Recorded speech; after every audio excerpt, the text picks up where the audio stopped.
Episode में उम्मीद है पूरी फैमिली अच्छी होगी। 2 और 3 दिसंबर की वो रात थी जब भोपाल के यूनियन कार्बाइड फैक्ट्री से वो जहरीली गैस, वो धुआं पूरे शहर पर छाया, जिसकी वजह से सैकड़ों लोगों की जान गई। और आज भी उस गैस का असर भोपाल के लोगों पर है। आज भी तीसरी चौथी पीढ़ी जो है अब आ गई है, वो भी किसी न किसी बीमारी का शिकार है। कैंसर से लेके कई के शरीर के अंग छोटे रह गए, कुछ के दिमाग डेवलप नहीं किए। मतलब बरसों पहले ये हादसा हुआ भोपाल गैस ट्रेजेडी, लेकिन उसका असर आज भी है। इसी मौके पर याद आया, बहुत ज़माने से बहुत सारे लोगों ने सिफारिश की थी और फरमाइश की थी टाइम तक के अपनी फैमिली ने।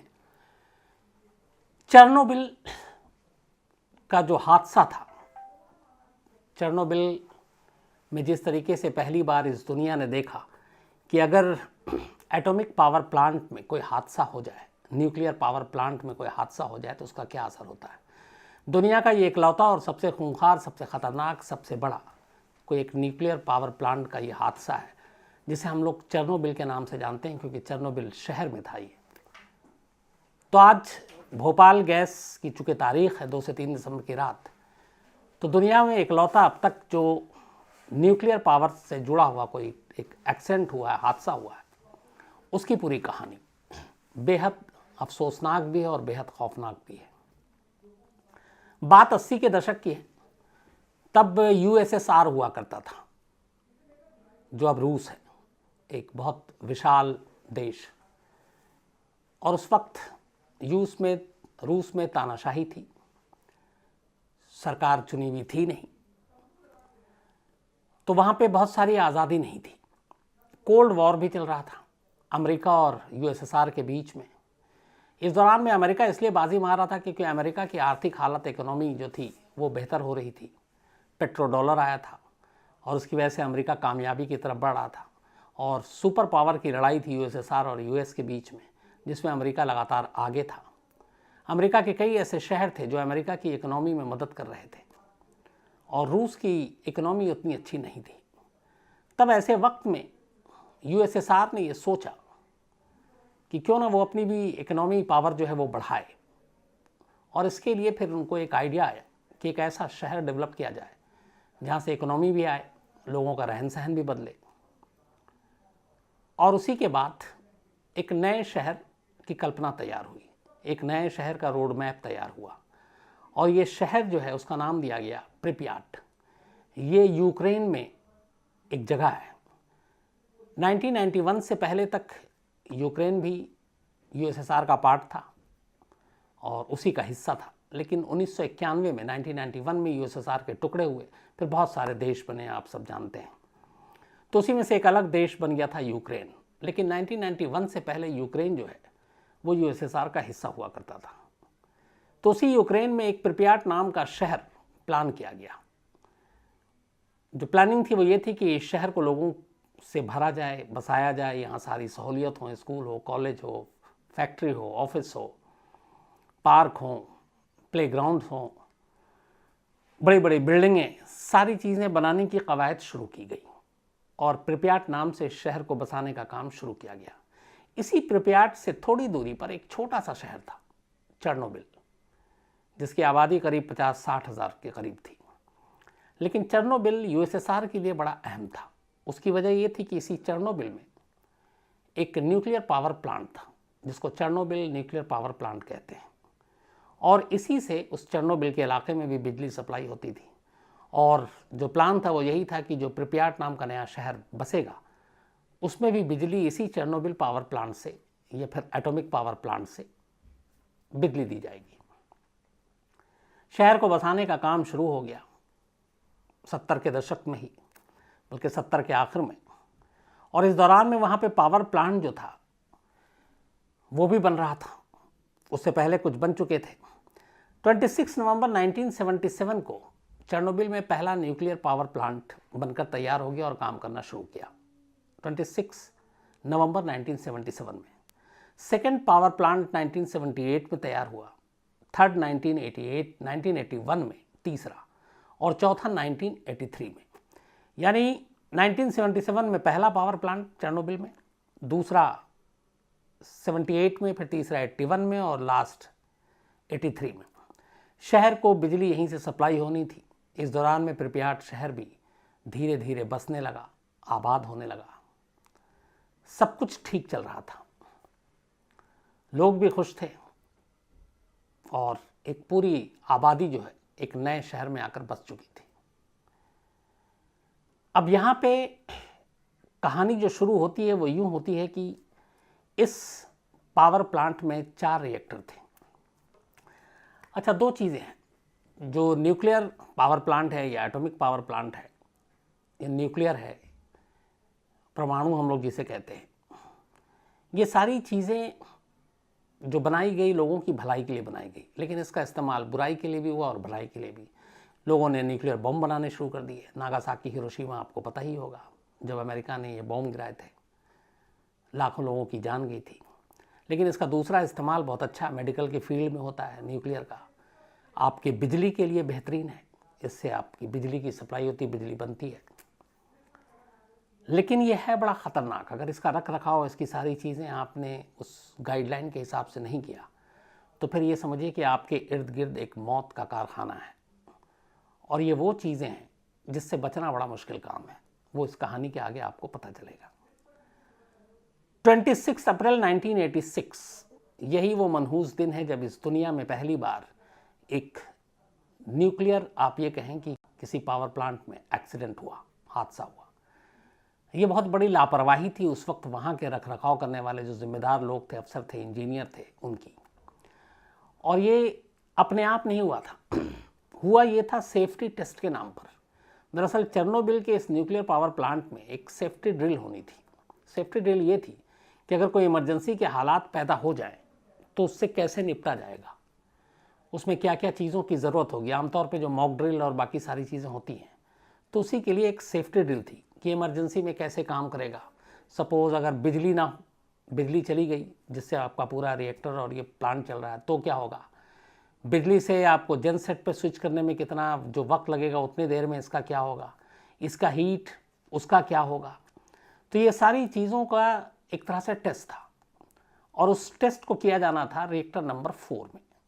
जो 4 रिएक्टर थे पावर प्लांट के इसके अंदर चेर्नोबिल में, उसमें चौथे नंबर जो 1983 में बना था। अब रात 1:23 पर ये सब कुछ शुरू हुआ। लेकिन 2 चीज़ें शुरुआत में ही गलत थी। एक, इस टेस्ट को, सेफ्टी टेस्ट को असल में किया जाना था दिसंबर में, उसी साल 1986 में, लेकिन जल्दबाजी में इन्होंने अप्रैल में ही कर डाला, बिना पूरी तैयारी के साथ, बिना सारे गाइडलाइंस को फॉलो किए हुए। नंबर भी बढ़ाने थे और उस वक्त यूएसएसआर में गोर्बाचोव की सरकार थी, सरकार को भी खुश करना था, डेमोक्रेसी थी नहीं। तो इन सारी चीज़ों की वजह से जल्दबाजी में, और फिर ये दिखाना भी था दुनिया को कि यूएसएसआर को कोल्ड वॉर भी चल रहा था कि हम न्यूक्लियर पावर प्लांट कितने बेहतरीन तरीके से चला सकते हैं। चाहे ऊर्जा के नाम पे ही, बॉम्ब के बारे में भी सब कुछ जानकारी थी ही थी। तो वहाँ पे सेफ्टी टेस्ट के नाम पर कुछ मशीनें बंद की गईं और इसी दौरान में, चूँकि उन्होंने फॉलो पूरा किया नहीं था, अचानक जो फ्यूल रॉड है, एक इसका टेक्निकल वो होता है, मैं बहुत गहराई में तकनीकी में नहीं जाऊंगा क्योंकि मैं ही पूरा टेक्निकल चीज़ नहीं समझ पाऊंगा तो आपको क्या समझाऊंगा। तो लेकिन बेसिक आम जुबान में, जो न्यूक्लियर पावर प्लांट या एटॉमिक पावर प्लांट होता है, उसमें जो काम करने का सारा तरीका होता है, उसमें एक बहुत इंपॉर्टेंट रोल होता है फ्यूल रॉड का। इत्तेफाक से जब ये सारी टेस्टिंग शुरू हुई, अचानक फ्यूल रॉड जो है वो बेहद गर्म हो गया। अब फ्यूल रॉड का ज़्यादा गर्म होना वो ख़तरनाक था, रिएक्टर में कुछ भी हो सकता था। तो फ़ौरन इस चीज़ को नोटिस किया गया और उसके बाद उस फ्यूल रॉड को, ऐसे रिएक्टर में पानी का बहुत बड़ा रोल होता है, लगातार पानी डालते रहते हैं ताकि हीट को कम किया जाए। एक बड़े से पानी के टैंक में डाला गया ताकि फ्यूल रॉड ठंडा हो जाए। लेकिन वो रॉड इतना गर्म हो चुका था कि जिस विशालकाय पानी की टंकी में डाला गया, सेकंड भर के अंदर अंदर उस पूरी टंकी का पानी भाप बनकर उड़ गया। अब पूरे रिएक्टर में एक तरफ हीट और दूसरी तरफ भाप, इन दोनों का जो मिश्रण था वो डेडली हो गया। इस दौरान में पानी भाप बनकर उस रिएक्टर के अंदर और छत से टकरा रहा है और उसी वजह से इतना ज़्यादा स्टीम और इतना ज़्यादा भाप हुआ गर्मी की वजह से कि उस रिएक्टर का जो छत था वो छत उड़ गई, इतना फोर्स था। इसके बाद इसका एक मेन पार्ट होता है, उसको कहते हैं कोर, उसमें भी आ गई प्रॉब्लम और उसमें धमाका हो गया, और इस धमाके के बाद उस छत के साथ वो रिएक्टर फट गया। अब ये जो सारी चीज़ें थी यहीं से कहानी शुरू होती। जब ये फटा और उसके जो आग के शोले उठे, हालांकि देर रात का वक्त था, लेकिन प्रिपियाट शहर के लोगों को वो जो रोशनी दिखाई दी, उन्हें लगा कि कहीं कोई आग लगी है। वो इस गंभीरता का उस वक्त तक उन्हें एहसास या अंदाज़ा ही नहीं था।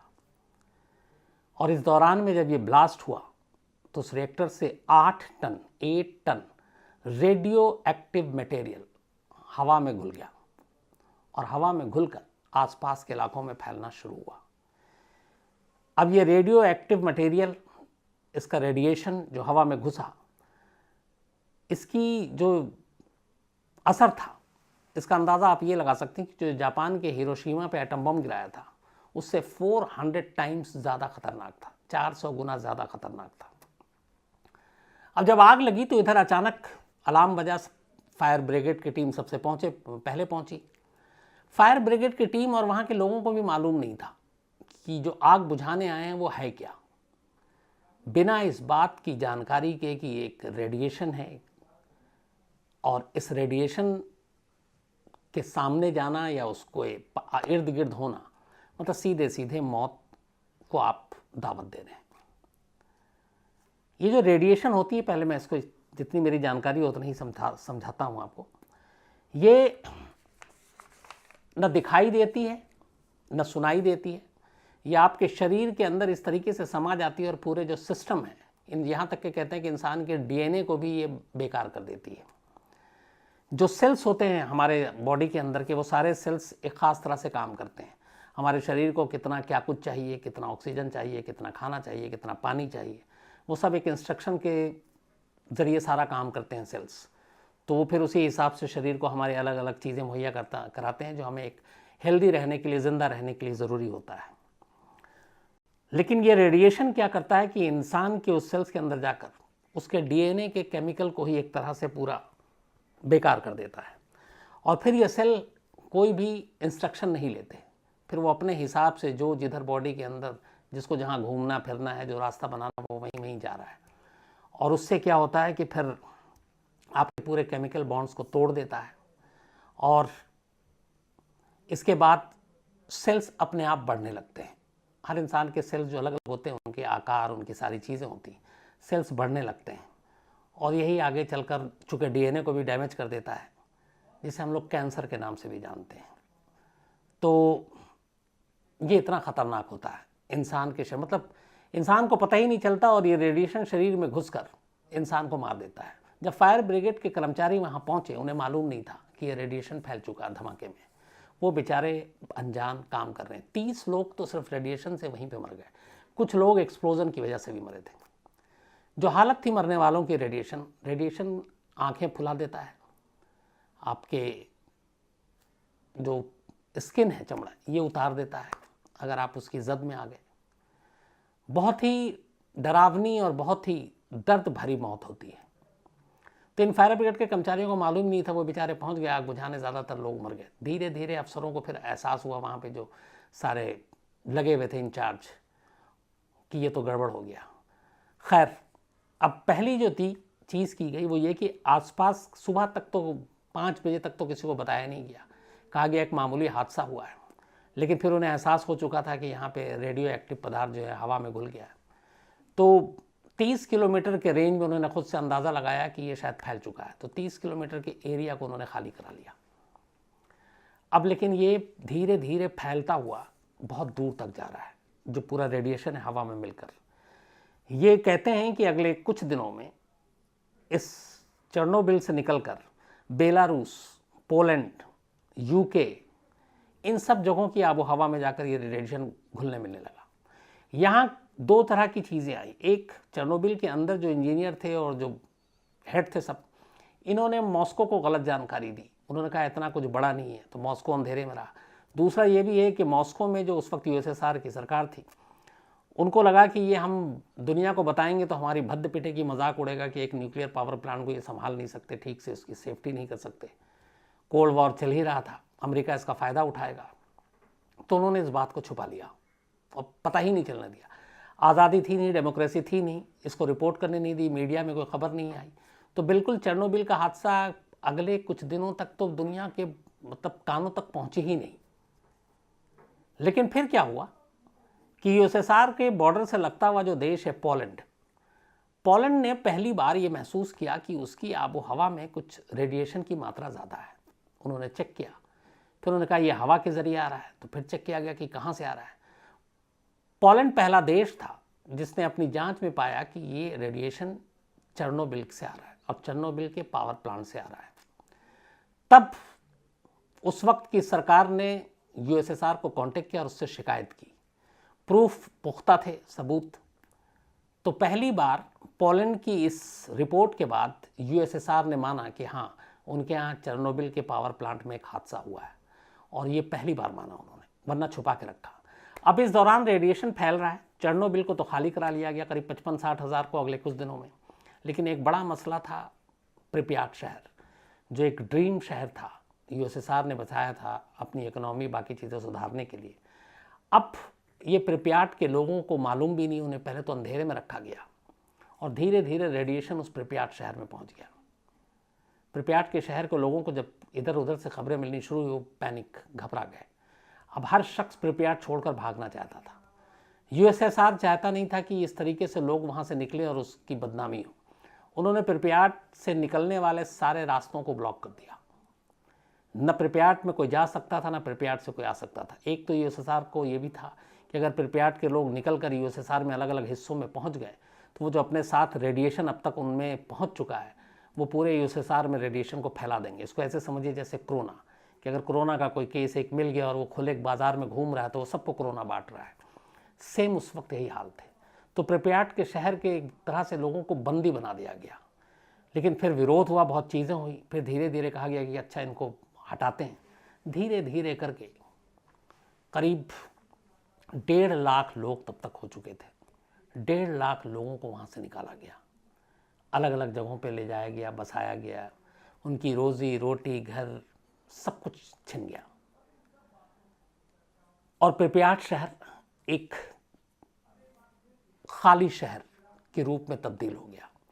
आलम यह था कि चेरनोबिल और प्रिप्याट, वहाँ पे जहाँ जहाँ रेडिएशन सबसे ज़्यादा पहुँचा, इंसान तो इंसान, पेड़ पौधे जंगल तक झड़ गए, वो सारे बर्बाद हो गए, उनके पत्ते गायब हो गए, सूख गए। जानवरों पे इसका इतना असर हुआ कि न जाने कितने जानवरों की मौत हुई। हालांकि शुरुआत में उस वक्त यह है कि 50 लोगों की मौत हुई जो डायरेक्ट इसके चपेट में आए, लेकिन ये सिर्फ शुरुआत का एक आंकड़ा था। कहते हैं कि इसके बाद करीब 6 लाख लोगों में ये रेडिएशन पहुंचा और उनमें से एक बड़ी तादाद में लोग कैंसर से उनकी मौत हुई।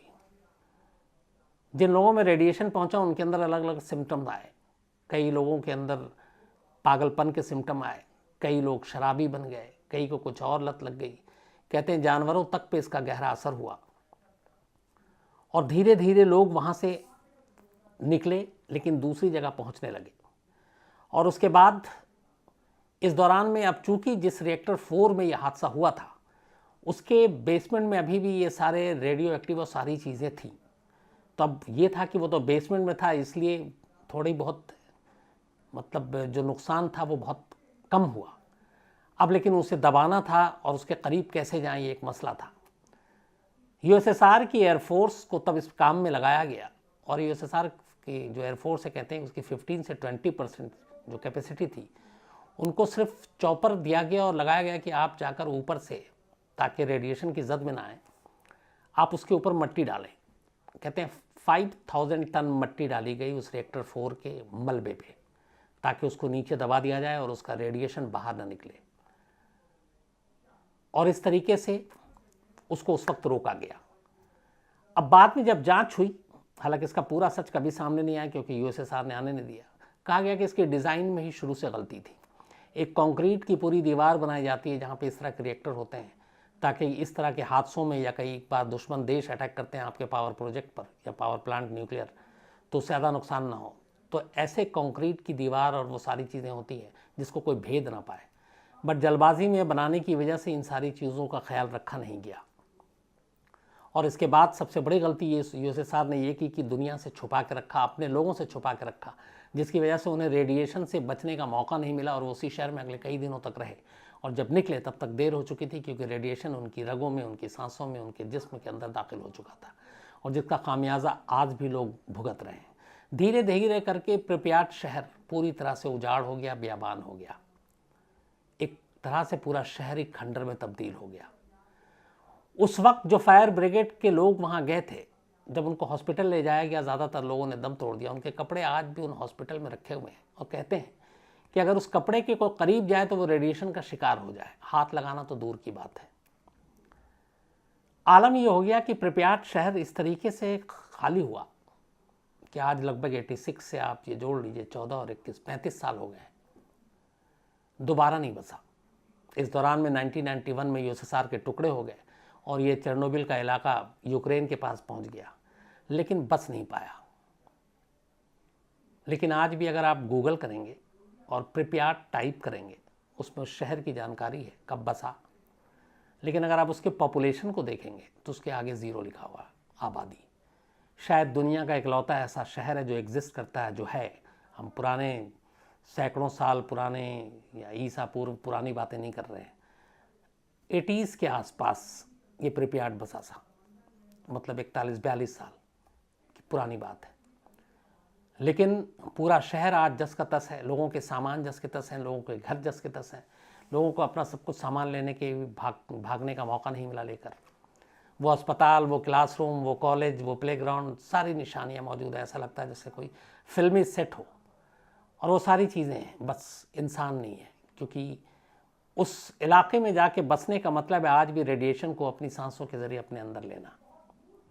हालांकि बहुत सारे ऐसे टूरिस्ट हैं जिन्होंने इनकी कहानियाँ सुनी, तमाम ख़तरे को लेते हुए चेरनोबिल और प्रिप्याट पहुँचे। ऐसे लोगों की कमी नहीं है। धीरे धीरे ये एक टूरिस्ट स्पॉट भी बना, लेकिन प्रिप्याट जो है उसको आज एक घोस्ट सिटी के नाम से जाना जाता है। कहते हैं कि वो जो रिएक्टर जहाँ ब्लास्ट हुआ, जहाँ इतनी सारी 5000 टन से ज़्यादा मिट्टी डाली गई है, वो आज भी उसके अंदर रेडिएशन का पूरा वो जो सारी चीज़ें हैं उसका मलबा है। और कहते हैं कि इसका असर जाने में उस जगह से करीब 15 से 20 हज़ार साल लगेंगे, 15 to 20,000 ईयर्स, कि पूरी तरह से रेडिएशन नहीं, कोई अब इसमें की गारंटी हो जाए कि इसमें रेडिएशन नहीं है, उसका असर ख़त्म होने में, जैसे भोपाल गैस का है, आज 4th-5वीं पीढ़ियाँ भी जो पैदा हो रही हैं, उनमें से बहुत सारे लोग उस गैस से प्रभावित हैं, कैंसर से लेकर बाकी बीमारियों के शिकार हैं। वही हाल इस चेरनोबिल का है कि इस रिएक्टर के अंदर नीचे जो मलबा है, अभी बीच में मई में भी आया था कि एक बार फिर धधक रहा है, लेकिन उसे पूरी तरह से वो सारे रिएक्टर्स को बंद कर दिए गए, एक वक्त हो गया। लेकिन वो जो उसके न्यूक्लियर पावर प्लांट के नीचे मलबा है, कहते हैं कि उसका रेडिएशन ख़त्म करने के लिए 20,000 साल आपको इंतज़ार करना पड़ेगा। और कहते ये भी हैं कि अगर सिर्फ उस मलबे के पास कोई जाकर 1 घंटा खड़ा हो जाए, किसी चीज़ को छूने की ज़रूरत नहीं, सिर्फ खड़ा हो जाए, 1 घंटे के अंदर अंदर उसकी जान चली जाएगी और वो मर जाएगा। ये इतना ख़तरनाक है। तो आज भी वो चेरनोबिल वही है, प्रिप्याट यही है, लेकिन इंसान नहीं है। और दुनिया में कहते हैं कि इससे बड़ा न्यूक्लियर पावर प्लांट में कहीं और कोई दूसरा हादसा हुआ नहीं। हालांकि ऐसा नहीं है कि ये इकलौता हादसा था, कुछ और भी हुए इस दुनिया में, लेकिन उसमें इस तरह से नुकसान नहीं हुआ, मौतें नहीं हुई और बहुत भारी पैमाने पे कुछ नहीं हुआ। 3 माइल आइसलैंड, ये पेंसिल्वेनिया में है, यूएस में। 1979 में इसके भी एक पावर प्लांट में एक टेक्निकल ख़राबी आई थी, लेकिन किसी की मौत नहीं हुई और रेडिएशन नहीं फैला, रोक लिया गया। उसी तरीके से हाल में आपको याद होगा जब जापान में अर्थक्वेक आया था, सुनामी आई थी, उसके बाद फुकुशिमा के पावर प्लांट में भी अर्थक्वेक की वजह से टेक्निकल ख़राबी आई, लेकिन कोई जान नहीं गई, कोई नुकसान नहीं हुआ।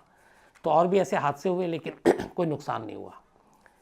अगर दुनिया की हम बात करें, क्योंकि देख ये हमें बताता है एक तरह से चेरनोबिल का ये हादसा, कि जितने भी न्यूक्लियर पावर प्लांट हैं या न्यूक्लियर से जुड़ी हुई चीज़ें हैं, ये इंसानी भलाई के लिए तो इस्तेमाल हो सकते हैं और अच्छी चीज़ है, लेकिन अगर इनकी सही से मेंटेनेंस देखभाल नहीं करें तो आप समझिए कि आप बम पर बैठे हुए हैं।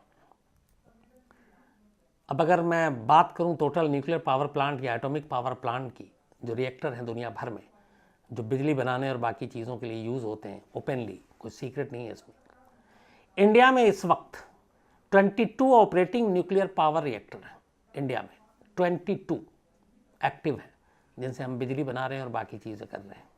और अगर पूरे वर्ल्ड की बात करें, पूरी दुनिया में, तो 440 से कुछ ज़्यादा शायद एक्टिव न्यूक्लियर पावर रिएक्टर है पूरी दुनिया में। इंडिया में 22 हैं, पूरी वर्ल्ड में 440 के करीब है।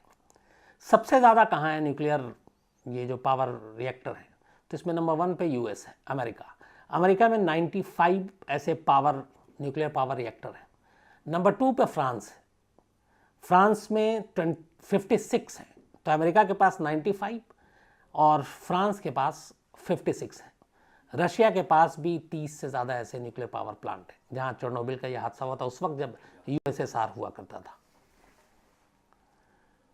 आज भी चेरनोबिल की फिजाओं में, पेड़ों पर, जंगलों में, बस्तियों में इस रेडिएशन का साफ असर देखा जा सकता है। हालांकि पिछले कुछ साल पहले की बात है, एक अच्छी खबर ये आई थी कि इस चेरनोबिल के रिएक्टर के आसपास के जो जंगल और पेड़ थे जो बिल्कुल झड़ चुके थे, मुरझा चुके थे, वहाँ पे पत्ते आने शुरू हो गए।